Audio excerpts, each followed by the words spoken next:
I feel like to say anything positive for education, you open yourself up to attack. And so I'm feeling that and I'm fine with it, but I feel like I can't quite be understood either.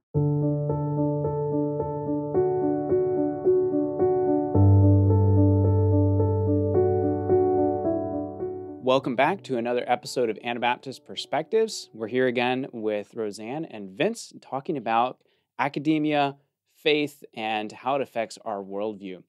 So we're taking questions from and comments from the last time that we'd done this, Vince. And here's one from John, and he says this. I think he's quoting, or this is a prayer or something he's saying. He said, "Thank you, Father, Lord of heaven and earth, that you have concealed these things from the sophisticated and educated and revealed them to ordinary folks. Yes, Father, I thank you that it pleased you to do this.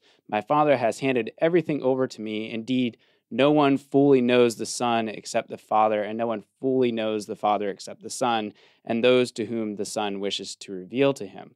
It seems like a bit of a jab at the sophisticated, the educated, and how God reveals things to just ordinary folk. Can you respond to this? I know it's not really a question, but what do you think he's getting at here? What's some underlying assumptions? What's things we can glean from this? Yeah, I feel like to say anything positive for education, you open yourself up to attack. And so I'm feeling that and I'm fine with it, but I feel like I can't quite be understood either. Because, for instance, in this one, I don't disagree with what he says. What he says is completely fine, but I don't know what's going on behind what he says. I think we need to be careful because this verse, for instance, is often the parade example for why anti-intellectual positions are somehow superior. It's a different sort of superiority. It's like, okay, so we know that God, that you've hidden things from the wise and given it to us, the foolish. So therefore, we know better. That's how I can feel. And I don't think that quite works for me either. I can tell you firsthand that educated people can be very full of themselves.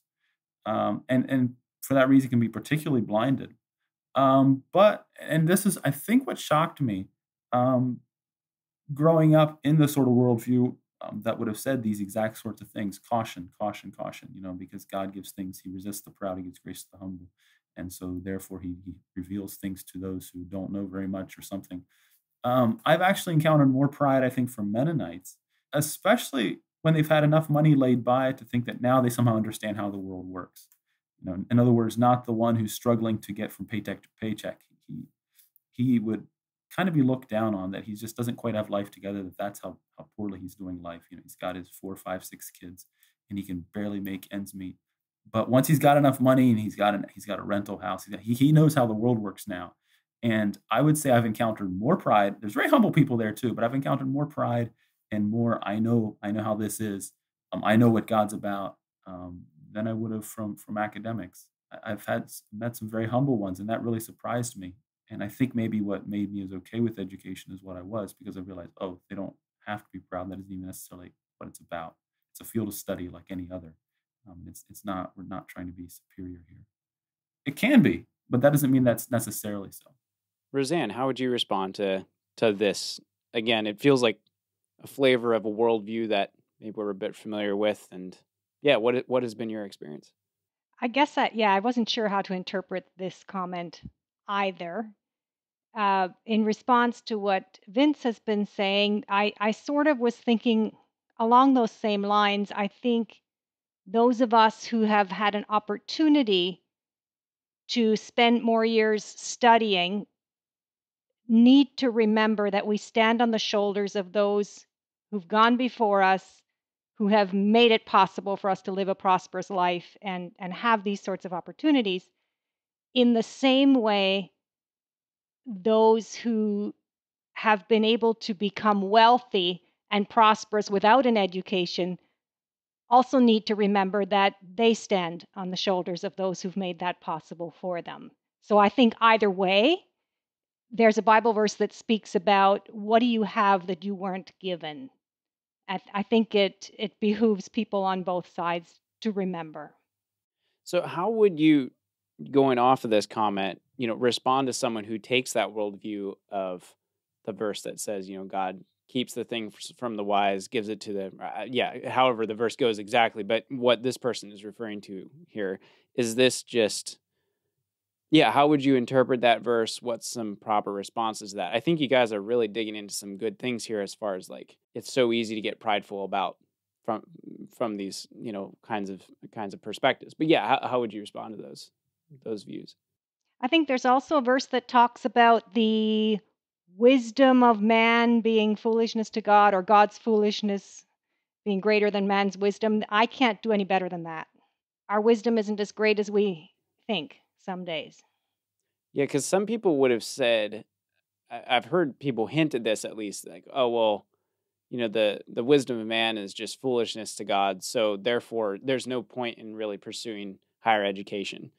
Is that, Oh, like I've heard people have that opinion or something very similar.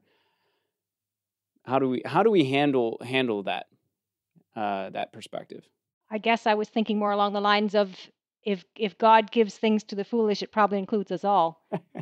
I also find it interesting to observe how people who don't place a lot of value on education do sometimes benefit greatly from the services of a doctor or a lawyer or someone who has spent a lot of time studying, and they seem to be okay with that.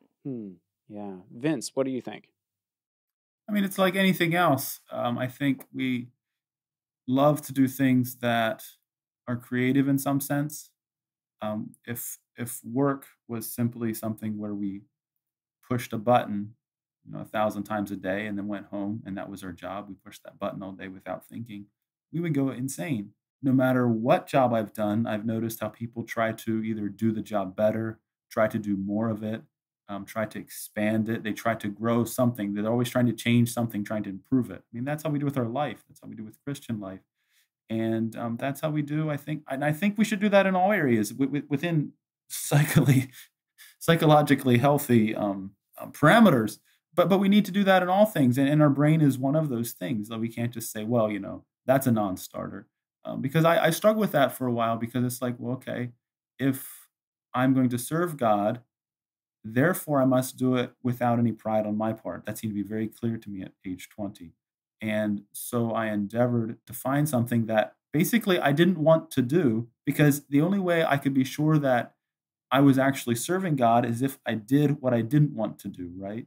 And I realized, and I talked to people and my parents, et cetera, it's like, no, that's not the way the world works either. You should find something you enjoy and work in that field. And God uses that, and that's completely fine. You don't need to apologize for doing something you enjoy. But the thing you do need to do is repent of pride where it shows up, and walk with God in that. And then that seems to make more sense to me. Not try to be more spiritual than God, and realize that He gives you gifts and you can work in them. But you don't need to just be off the bat some sort of anti-intellectual, and say that's the way, and then this is the line we aren't going to cross, because that's not the way any other part of our life works. So I don't think it should work here either. Yeah.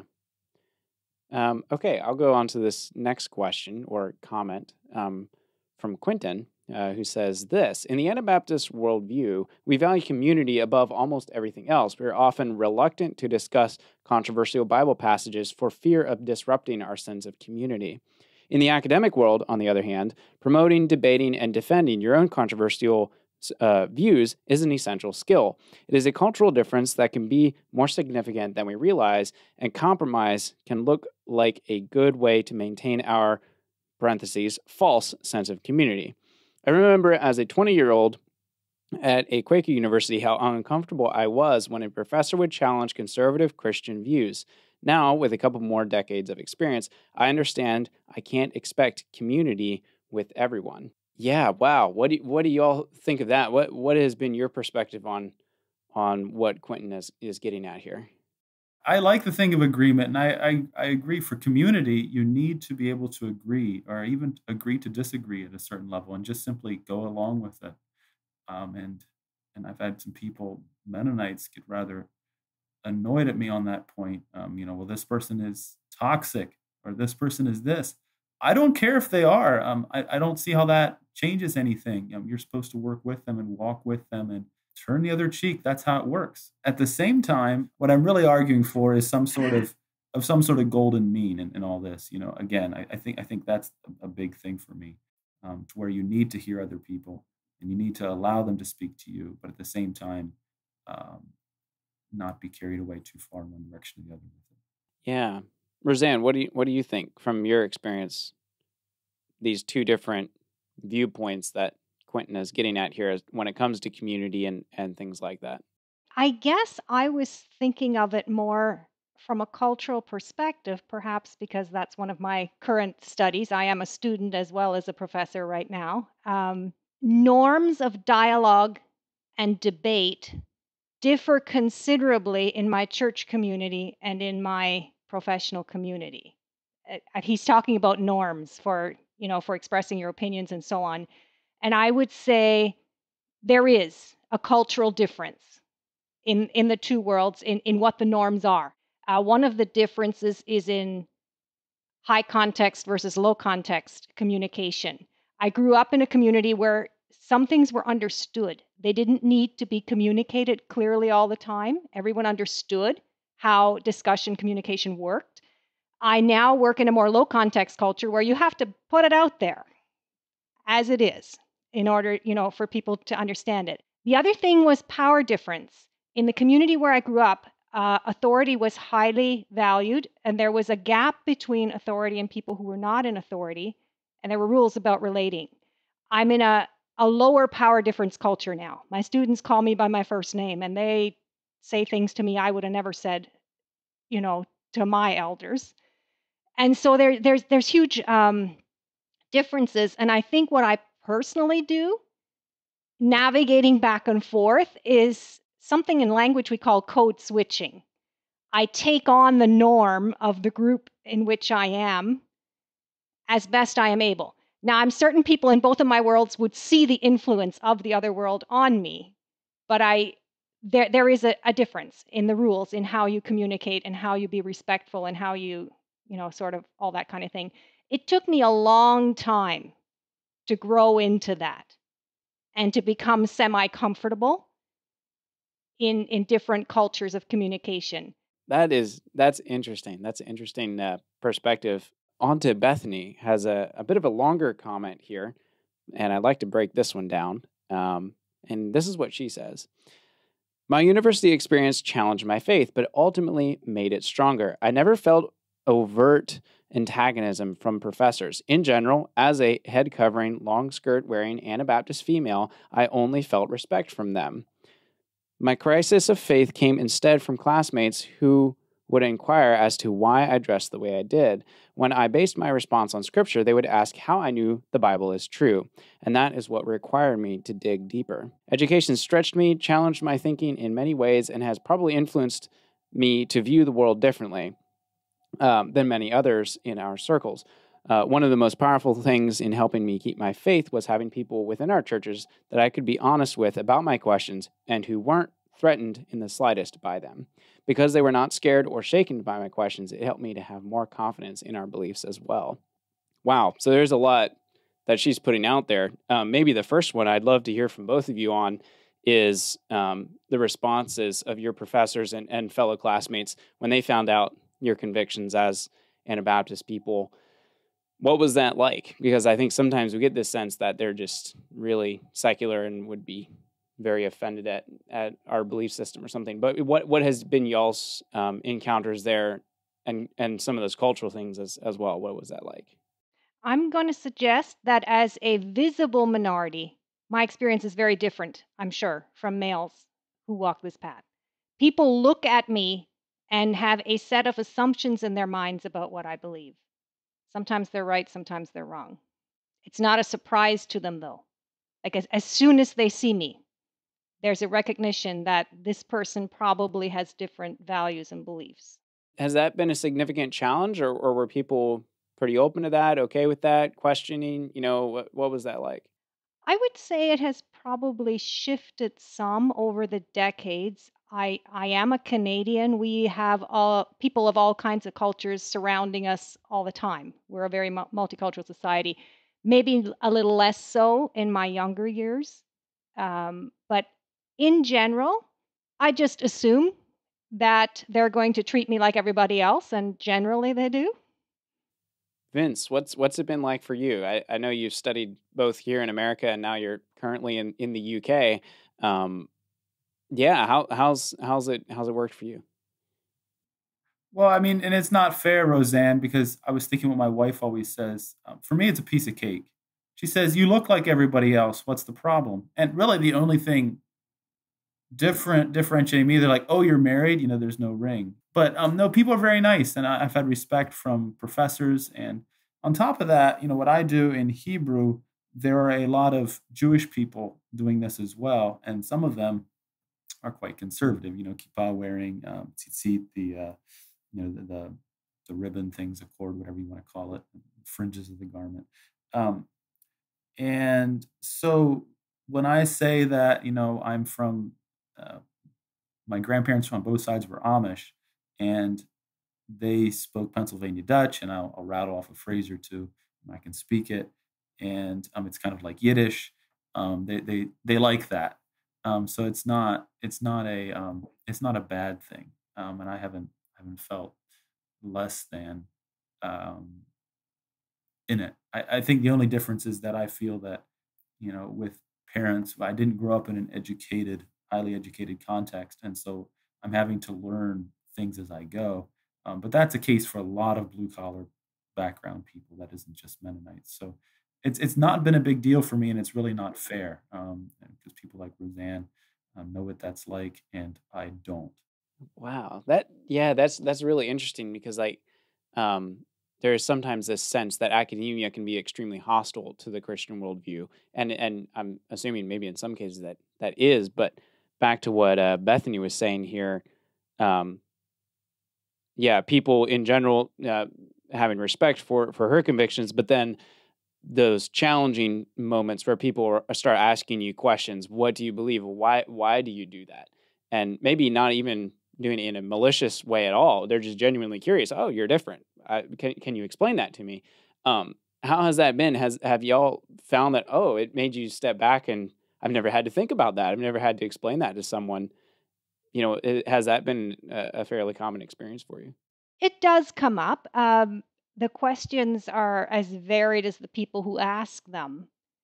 But I would have to say I probably get less questions now than I did as a student, again, because of the invisible power difference. What do you mean by invisible power difference?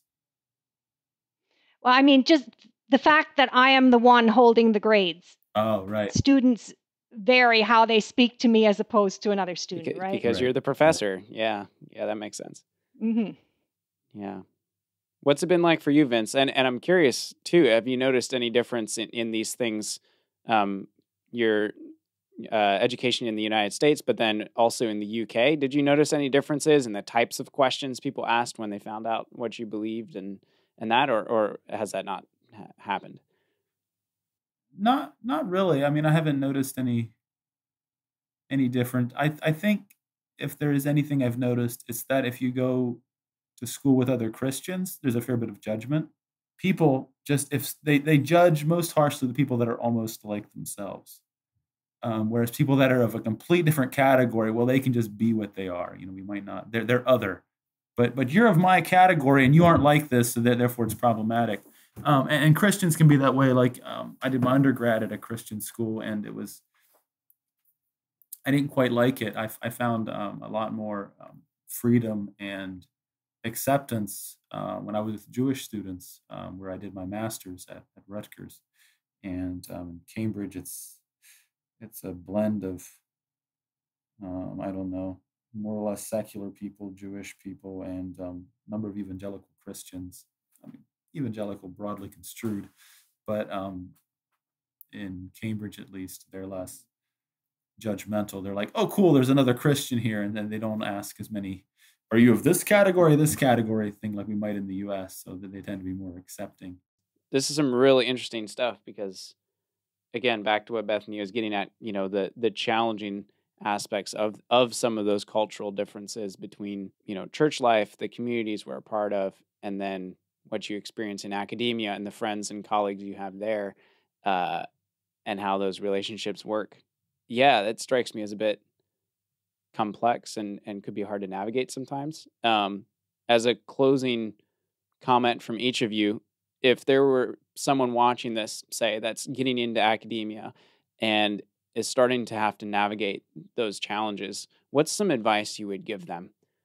Again, when it comes to those differences, just fundamentally that happen between the world of academia and how our churches operate, with the sense of community, etc. Yeah, what's some things that you've found that are helpful in that?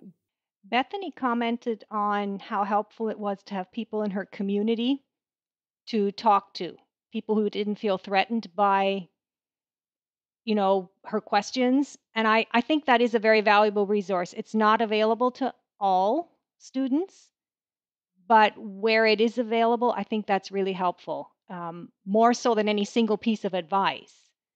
If someone has a resource person or persons that they can just sort of talk with and bounce things off and work through things. Vince, anything you'd like to add? I agree with Bethany. I think there's sort of I call it unintentional alienation that happens. So, and this isn't unique to academia. This is really in all areas of life. If you do the same job, you have the same experiences, you go to the same places, the same VS, whatever, Bible schools, whatnot. You have basically the same sort of situation as everybody else, and you talk about all those different things.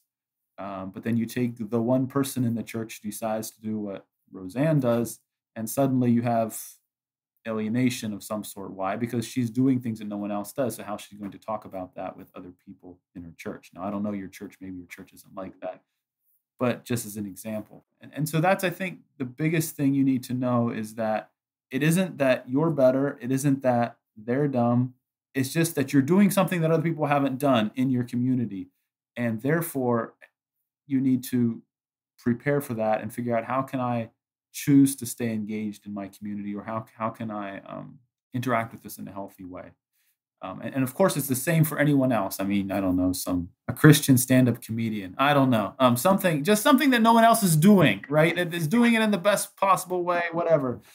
You have a sense of alienation because you're different, and how do you engage with that is really the key. So it's not the thing; it's how you engage with it, and having people you can talk to is super important.